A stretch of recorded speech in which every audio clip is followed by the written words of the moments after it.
আসসালামু আলাইকুম। পঞ্চম শ্রেণীর শিক্ষার্থী এবং অভিভাবকদের স্বাগতম জানাচ্ছি আজকের এই ক্লাসে। আজকে আমরা আলোচনা করব তোমাদের ইসলাম শিক্ষা বইয়ের চতুর্থ অধ্যায় ধর্মীয় সম্প্রীতি। এই অধ্যায় থেকে তোমাদেরকে যে ছক পূরণ করতে হবে এবং অনুশীলনের যে বহু নির্বাচনী প্রশ্ন, সংক্ষিপ্ত প্রশ্ন, বর্ণনামূলক প্রশ্ন, ডান পাশের সাথে বা বাম পাশের সাথে ডান পাশের মিলকরণ, শুদ্ধ অশুদ্ধ, তোমাদেরকে যে প্রশ্নগুলো করা হয়েছে এই ক্লাসে আমরা সবগুলির সমাধান বা উত্তরগুলি করে ফেলবো। তো চলো আলোচনাটি শুরু করা যাক। শুরু করছি পরম করুণাময় মহান আল্লাহ তাআলার নামে। তো শুরুতে দেখো তোমাদেরকে কিন্তু একটি ছক পূরণ করতে হবে। বলা হচ্ছে ধর্মীয় সম্প্রীতি সম্পর্কে পবিত্র কোরআনের শিক্ষা লিখি, কাজটি দলগতভাবে করি। তো দেখো এটির সমাধান বা উত্তরটি আমরা কিভাবে করতে পারি তোমাদেরকে একটু দেখিয়ে দিই। আচ্ছা, তো দেখো এই যে ক নম্বরে, তাই না? আচ্ছা, এখানে তোমরা ছকে 1 নম্বরে লিখবে ধর্মীয় সম্প্রীতি প্রতিষ্ঠা ও শান্তিপূর্ণ সহাবস্থান করে তোলা। 2, সব ধর্মের মানুষের প্রতি ন্যায় বিচার নিশ্চিত করা।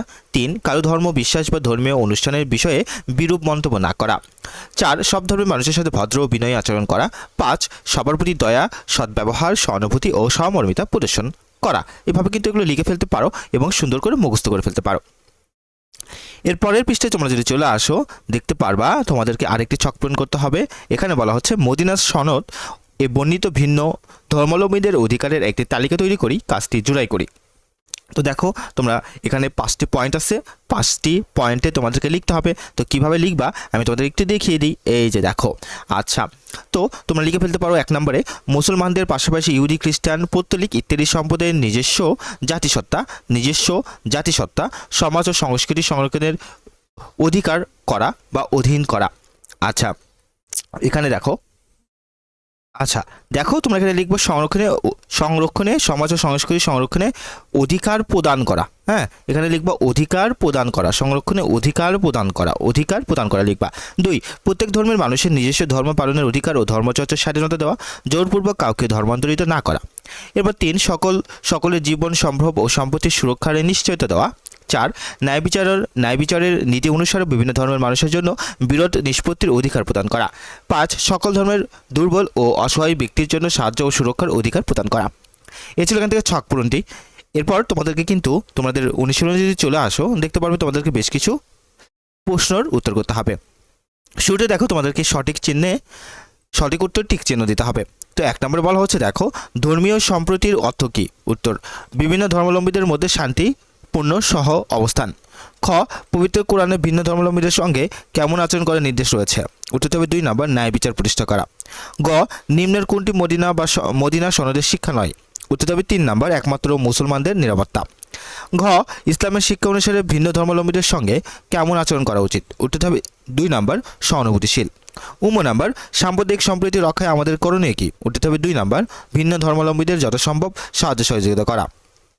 এরপর আমাদের শূন্যস্থান পূরণ করতে হবে। চলো আমরা শূন্যস্থান পূরণের উত্তরগুলি একটু দেখে ফেলি। এই যে দেখো শূন্যস্থান পূরণ। ক নম্বরে বলা হচ্ছে বাংলাদেশ ধর্মীয় সম্প্রীতির দেশ, তার মানে শূন্যস্থানে বসবে ধর্মীয়। খ, আমাদের ভিন্ন ধর্মাবলম্বীদের সঙ্গে বিনয়ী ও ভদ্র ও আচরণ করব, তো শূন্যস্থানে কিন্তু বসবে বিনয়ী।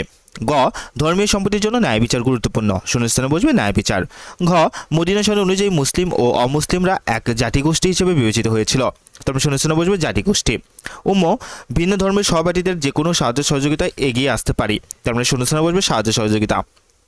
চ, আমরা সকল ধর্মের মানুষের মতামত ও অনুভূতির প্রতি সহনশীল হব, শূন্যস্থানে বসবে সহনশীল। এরপরে তোমরা যদি চলে আসো দেখতে পারবা তোমাদেরকে বাম পাশের সাথে ডান পাশে মিলকরণ করতে হবে। তো দেখো আমি একটু উত্তরটি দেখিয়ে দিই। ধর্মীয় সম্প্রীতি বিভিন্ন ধর্মাবলম্বীদের মধ্যে, উত্তরটি কিন্তু হবে এখান থেকে সমর্মিতা ও সহযোগিতা বৃদ্ধি করে, বাম পাশের সাথে ডান পাশের এইভাবে মিলকরণ করতে হবে। খ, ইসলাম ধর্মীয় সম্প্রীতির জন্য এটার সাথে হবে দেখো আমাদের উদ্বুদ্ধ করে, ইসলাম ধর্মীয় সম্প্রীতির জন্য আমাদের উদ্বুদ্ধ করে। গ, মহানবী সাল্লাল্লাহু আলাইহি সাল্লাম মদিনা সনদ প্রণয়ন করেন ধর্মীয় সম্প্রীতির প্রতিষ্ঠার জন্য, তার পাশে বাম পাশের গ নম্বরের সাথে ধর্মীয় সম্প্রীতি প্রতিষ্ঠার জন্য এটি হবে। ঘ, সংখ্যাগরিষ্ঠ ও সংখ্যালঘু উভয় নাগরিককে ধর্মীয় স্বাধীনতা ও নিরাপত্তা প্রদান করা উচিত, বাম পাশের সাথে ডান পাশে এটি হবে। মদিনা সনদের মূল শিক্ষা হলো সকল সম্প্রদায়ের অংশগ্রহণমূলক সমাজ প্রতিষ্ঠা করা, বাম পাশের সাথে ডান পাশের এটি হবে। আচ্ছা, এরপর আমি তোমাদের একটু 4 নাম্বার শুদ্ধ অশুদ্ধ দেখিয়ে দিই। দেখো বলা হচ্ছে দেখো যে ক নাম্বার কোরআনে বলা হয়েছে ন্যায় বিচারী তাকওয়ার নিকটবর্তী, এটি কিন্তু শুদ্ধ। মদিনা সনদে কেবল মুসলমানদের অধিকার স্বীকৃতি হয়েছিল, এটি অশুদ্ধ। ধর্মীয় সম্প্রীতির জন্য আমরা শুধু মুসলমানদের সাথে সদ্ব্যবহার করব, এটি অশুদ্ধ। ভিন্ন ধর্মের মানুষের সার্বিক নিরাপত্তা দিয়ে সামাজিক সংহতি গড়ে তোলা যায়, এটি শুদ্ধ। ভিন্ন ধর্মাবলম্বীদের অধিকার রক্ষায় মদিনা সনদ আমাদের উদ্বুদ্ধ করে না, এটি অশুদ্ধ। ইসলামে অন্য ধর্মের উপাসনালয় ধ্বংসের অনুমতি নেই, এটি শুদ্ধ। এরপর আমাদের সংক্ষিপ্ত এবং বর্ণনামূলক প্রশ্ন উত্তর করতে হবে। তো চলো আমরা সংক্ষিপ্ত এবং বর্ণনামূলক প্রশ্ন উত্তরগুলো একটু পর্যায়ক্রমে দেখে ফেলি। আচ্ছা, শুরুতে দেখো ক নম্বর প্রশ্নে তোমাদেরকে বলা হচ্ছে যে মদিনা সনদের অপর দুটি নাম লিখো। মদিনা সনদের অপর দুটি নাম হলো 1 সহিফাত আল মদিনা এবং 2 কিতাব আল রাসূল। খ মদিনা সনদের কয়টি ধারা রয়েছে?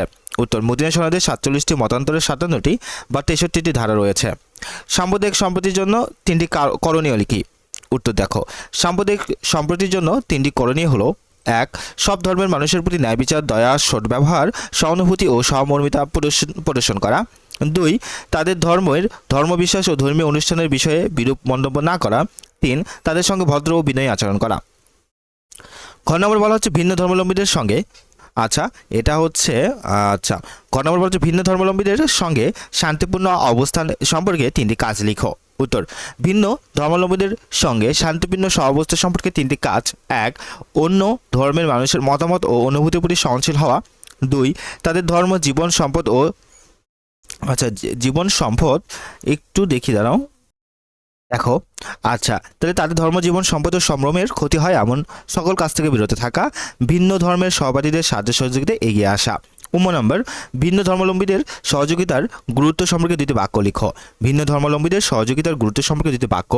1 কোরআন হাদিসে ভিন্ন ধর্মাবলম্বীদের সহযোগিতার বিষয়ে গুরুত্বপূর্ণ নির্দেশনা রয়েছে, তাই এই নির্দেশ পালন করা সবার কর্তব্য।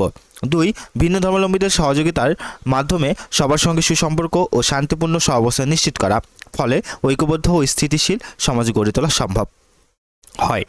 এরপর দেখো 4 নম্বর, তোমার শ্রেণীতে ভিন্ন ধর্মাবলম্বী সহপাঠীদের সঙ্গে শান্তিপূর্ণ সহাবস্থানের 3টি উপায় লিখো। উত্তর দেখো, আমার শ্রেণীতে ভিন্ন ধর্মাবলম্বী সহপাঠীদের সাথে শান্তিপূর্ণ সহাবস্থানের 3টি উপায়। 1 তাদের সাথে সুন্দর ব্যবহার করা ও মিলেমিশে থাকা। 2 পড়াশোনা বা অন্য যে কোনো ব্যাপারে তাদেরকে প্রয়োজনীয় সহযোগিতা করা। 3 তাদের ধর্মীয় বিষয় নিয়ে বিরূপ মন্তব্য না করা। এরপর বর্ণনামূলক প্রশ্নের উত্তরগুলো আমরা পর্যায়ক্রমে দেখে ফেলি। চলো, তোমাদেরকে কিন্তু এখান থেকে 5টি বর্ণনামূলক প্রশ্ন দেওয়া হয়েছে। চলো আমরা উত্তরগুলো একটু পর্যায়ক্রমে দেখি। তো ক নম্বরে দেখো বলা হচ্ছে পবিত্র কোরআনের ধর্মীয় সম্প্রীতির কি নির্দেশনা রয়েছে বর্ণনা করো। উত্তর, সমাজে বিভিন্ন ধর্মের মানুষের মিলেমিশে ও শান্তিপূর্ণভাবে বসবাস করে হলো ধর্মীয় সম্প্রীতি। এটা বিভিন্ন ধর্মের মানুষের মধ্যেও শান্তি ও স্থিতিশীলতা নিয়ে আসে। ধর্ম, বর্ণ নির্বিশেষে সম্প্রীতি ও ন্যায়পরায়ণতার জন্য ইসলাম আমাদের উদ্বুদ্ধ করে। এ বিষয়ে পবিত্র কোরআন ও হাদিসে গুরুত্বপূর্ণ নির্দেশনা রয়েছে। ন্যায় বিচার ধর্মীয় সম্প্রীতির জন্য গুরুত্বপূর্ণ বিষয়। সকল মানুষের প্রতি ন্যায় বিচার নিশ্চিত করতে মহান আল্লাহ পবিত্র কোরআনে বলেন, কোন সম্প্রদায়ের প্রতি শত্রুতা যেন তোমাদের পরিচিত না করে যে তোমরা ন্যায় বিচার করবে না, ন্যায় বিচার অবলম্বন করো, এটাই তাকওয়ার বেশি নিকটবর্তী। সূরা আল মাইদা আয়াত 8। পবিত্র কোরআনের এই শিক্ষা দ্বারা উদ্বুদ্ধ হয়ে আমরা ধর্মীয় সম্প্রীতি প্রতিষ্ঠায় সচেষ্ট হব। সব ধর্মের মানুষের প্রতি ন্যায় বিচার, দয়া, সদ্ব্যবহার, সহানুভূতি ও সহমর্মিতা প্রদর্শন করব। ক নম্বর বলা হচ্ছে মদিনা সনদে বর্ণিত ভিন্ন ধর্মাবলম্বীদের 4টি অধিকার সম্পর্কে বর্ণনা করো। উত্তর, নবী সাল্লাল্লাহু আলাইহি ওয়াসাল্লাম প্রণীত মদিনা সনদে 47টি, মতান্তরে 57টি কিংবা 63টি ধারা রয়েছে। অর্থাৎ নবী সাল্লাল্লাহু আলাইহি ওয়াসাল্লাম প্রণীত মদিনা সনদে 47টি, মতান্তরে 57টি কিংবা 63টি ধারা রয়েছে। এসব ধারায় মদিনায় বসবাসরত সকল ধর্মের মানুষের মৌলিক ও মানবিক অধিকারে নিশ্চয়তা দেওয়া হয়েছে। এর মধ্যে ভিন্ন ধর্মাবলম্বীদের 4টি অধিকার হলো 1 তাদের অর্থাৎ ইহুদি, খ্রিস্টান, পৌত্তলিক ইত্যাদি সম্প্রদায় নিজস্ব জাতিসত্ত্ব, সমাজ ও সংস্কৃতি সংরক্ষণের অধিকার প্রদান করা। 2 মুসলমানদের পাশাপাশি অন্য ধর্মের অনুসারীদের একই জাতির সদস্য হিসেবে অন্তর্ভুক্ত করা। 3 প্রত্যেক ধর্মের মানুষের নিজস্ব ধর্ম পালনের অধিকার ও স্বাধীনতা প্রদান করা, জোরপূর্বক কাউকে ধর্মান্তরিত না করা। 4 সকলের জীবন, সম্ভ্রম ও সম্পত্তির সুরক্ষায় নিশ্চয়তা দেওয়া, ন্যায় বিচারের নীতি অনুসারে বিভিন্ন ধর্মের মানুষের জন্য বিরোধ নিষ্পত্তির অধিকার প্রদান করা। এবার গ নম্বর বলা হচ্ছে ধর্মীয় সম্প্রীতি রক্ষায় আমাদের মনোভাব কেমন হওয়া উচিত ব্যাখ্যা করো। উত্তর দেখো, ধর্মীয় সম্প্রীতি রক্ষায় আমাদের মনোভাব ইতিবাচক তথা সহনশীল ও সহযোগিতাপূর্ণ হওয়া উচিত, কারণ এ ব্যাপারে ইসলাম আমাদের নির্দেশ দিয়েছে। এই নির্দেশ পালনে আমাদের কর্তব্য হলো সব ধর্মের মানুষের প্রতি ন্যায় বিচার, দয়া, সদ্ব্যবহার, সহানুভূতি ও সহমর্মিতা প্রদর্শন করা, তাদের ধর্মবিশ্বাস ও ধর্মীয় অনুষ্ঠানের বিষয়ে বিরূপ মন্তব্য না করা, তাদের সঙ্গে ভদ্র ও বিনয়ী আচরণ করা। ঘ নম্বর বলা হচ্ছে তুমি কিভাবে ভিন্ন ধর্মাবলম্বীদের সঙ্গে শান্তিপূর্ণ সহাবস্থান করবে তা 4টি বাক্যে লিখো। উত্তরটি দেখো, ভিন্ন ধর্মাবলম্বীদের সঙ্গে শান্তিপূর্ণ সহাবস্থান করতে আমি 1. তাদের সাথে সুসম্পর্ক গড়ে তুলব এবং সহনশীল আচরণ করব। 2. তাদের ধর্ম, জীবন, সম্পদ ও সম্ভ্রমের ক্ষতি হয় এমন কাজ করা থেকে বিরত থাকব। 3. তাদের বিপদ আপদে সাহায্য সহযোগিতা করব। 4. তাদের মতামত ও অনুভূতির প্রতি সহনশীল হব এবং ধর্ম পালন এবং অধিকারের ভোগের ক্ষেত্রে সচেতন থাকব। নাম্বার, একটি সামাজিক অনুষ্ঠানের বিভিন্ন ধর্মাবলম্বীদের শান্তিপূর্ণ অংশগ্রহণ নিশ্চিত করতে তুমি কী কী পদক্ষেপ গ্রহণ করবে? উত্তর, একটি সামাজিক অনুষ্ঠানের বিভিন্ন ধর্মাবলম্বীদের শান্তিপূর্ণ অংশগ্রহণ নিশ্চিত করতে আমি যেসব পদক্ষেপ গ্রহণ করব: 1. স্বাধীনভাবে এবং নিরাপদে অনুষ্ঠানে অংশগ্রহণের ব্যবস্থা করা। 2. সবার ধর্ম সংস্কৃতির প্রতি খেয়াল রেখে বসা বা খাওয়ার সুব্যবস্থা করা। 3. জীবন, সম্পদ ও মান সম্মান সুরক্ষার ব্যবস্থা করা। 4. কেউ যাতে কারোর প্রতি আক্রমণাত্মক পন্থা বা আপত্তিকর ভাষা ব্যবহার না করে তা নিশ্চিত করা। 5. মতামত প্রকাশের সুযোগ দেওয়া এবং মতামতের প্রাধান্য দেওয়া। 6. সবার সাথে সৌহার্দ্যপূর্ণ আচরণ করা এবং সবাই যাতে স্বাচ্ছন্দ্য বোধ করে সে ব্যবস্থা করা। এ ছিল তোমাদের জন্য আজকের আলোচনাটি। ভিডিওটি ভালো লেগে থাকলে লাইক দেবে এবং অবশ্যই লার্ন ফ্লুয়েন্সি চ্যানেলটিকে সাবস্ক্রাইব করবে। ভালো থেকো, সুস্থ থেকো। আসসালামু আলাইকুম।